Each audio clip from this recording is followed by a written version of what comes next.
Good afternoon. My name is Kiabi Taylor. Today, I will be answering the 6 questions that were assigned in the homework assignment. I will be answering the questions and giving my thoughts on each of the questions. The first question is, how does research on life's conditions that accelerate telomere shortening illustrate the joint influence of heredity and environment on biological aging?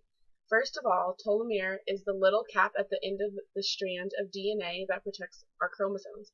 A lot of people like to compare it to the tip of the end of a shoelace, because that's what it looks similar to. Without telomere, DNA strands become damaged and our cells can't do their job. Like I said before, telomere is a compound structure at the end of our chromosomes. The length shortens with age, and the speed of the telomere shortens differently in both men and women.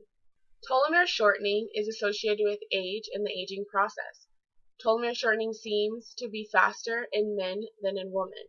As far as hereditary and environmental influences, there are a lot of things that can cause telomere shortening, such as smoking, stress on yourself, overworking yourself, and your health. They can all play a role in telomere shortening. Obesity and cardiovascular disease are 2 examples of health issues that can cause telomere shortening.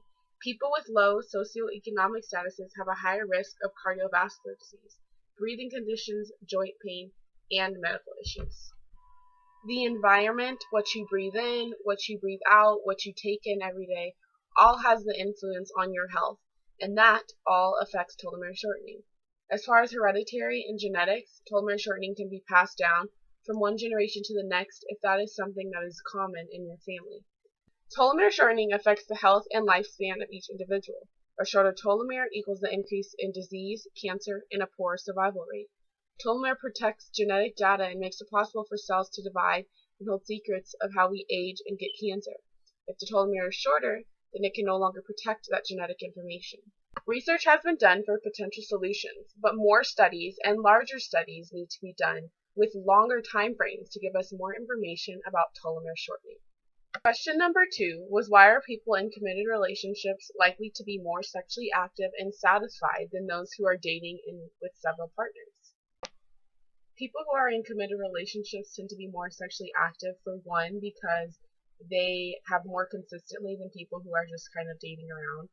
Also, people who are in committed relationships have more of a sex life and are more sexually active than people who are dating around, because people who are dating around don't just want to necessarily sleep and be sexually active with everyone that they encounter. They're dating maybe to find a person to be in a committed relationship with. So they're not going to just sleep with every person that they date.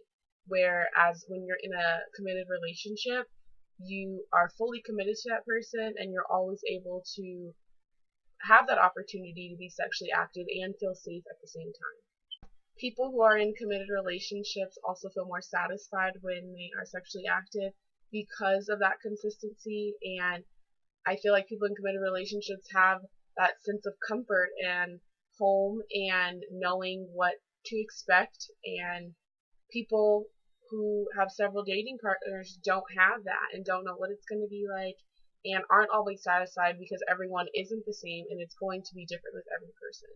So if you are dating around and you are sexually active, you're less likely to be satisfied because you don't have that at-home feeling with a partner. Question number 3 was, how does expertise affect information processing, and why is expertise necessary for but not the same as creativity?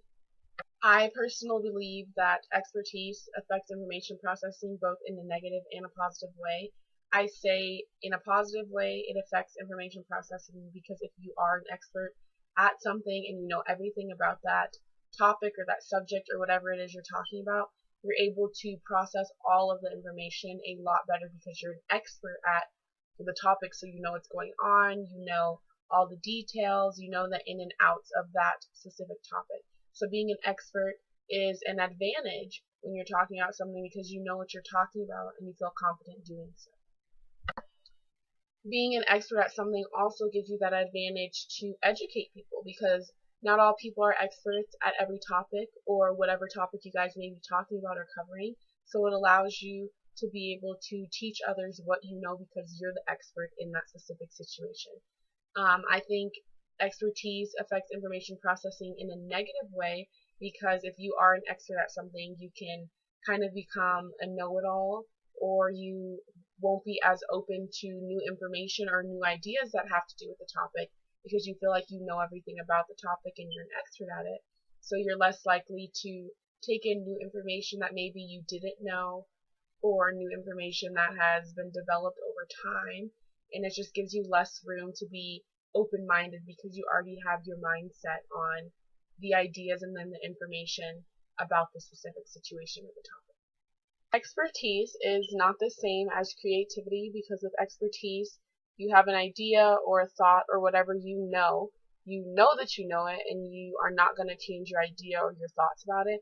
With creativity, you're continuously changing your thoughts, you're looking for new ideas, you're trying to find new ways to think about things, you're just being very creative and always looking for a new way around everything. With expertise, there's one way and that's it. Creativity, there's lots of ways and lots of ideas around a subject or situation.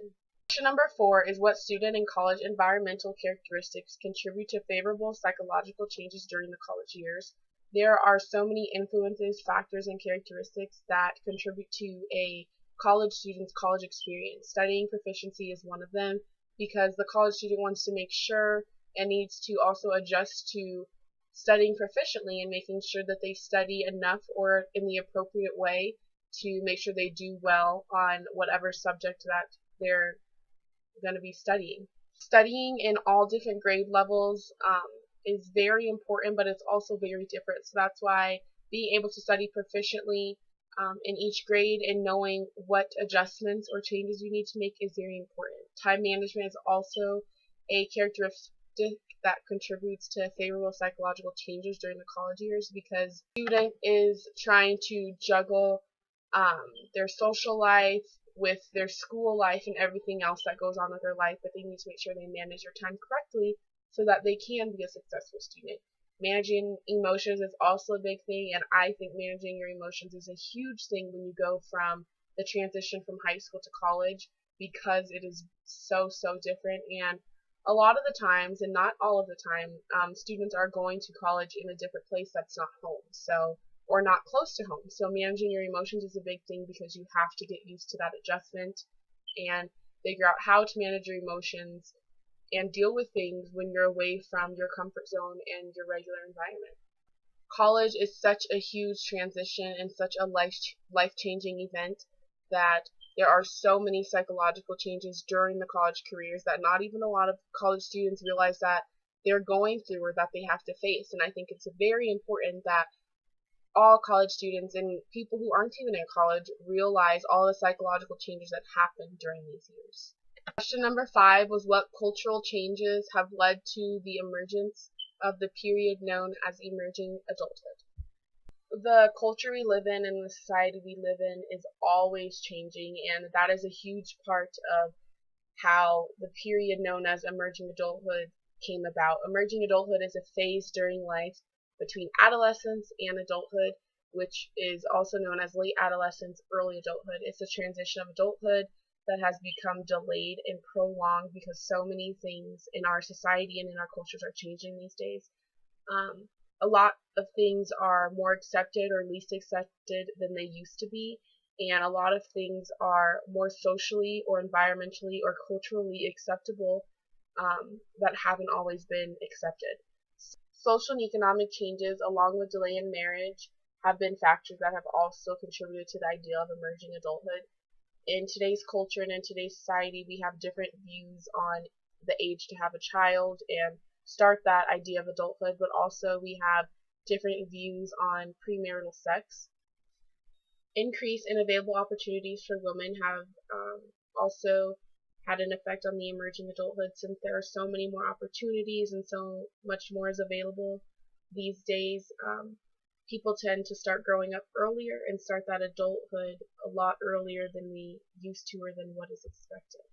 Finally, question number 6 was according to Livingston, how do the life structures of men and women differ? First, he said that men usually settle down in an effort to establish a niche in society, where women usually think about and talk about their career, their family, and a marriage. Men remain in the labor forces and often work most of their adulthood, while women usually do go into the workforce, but they also have that idea in their head of the family and the children. So they have children and then they go back to work once their children are grown and able to take care of themselves.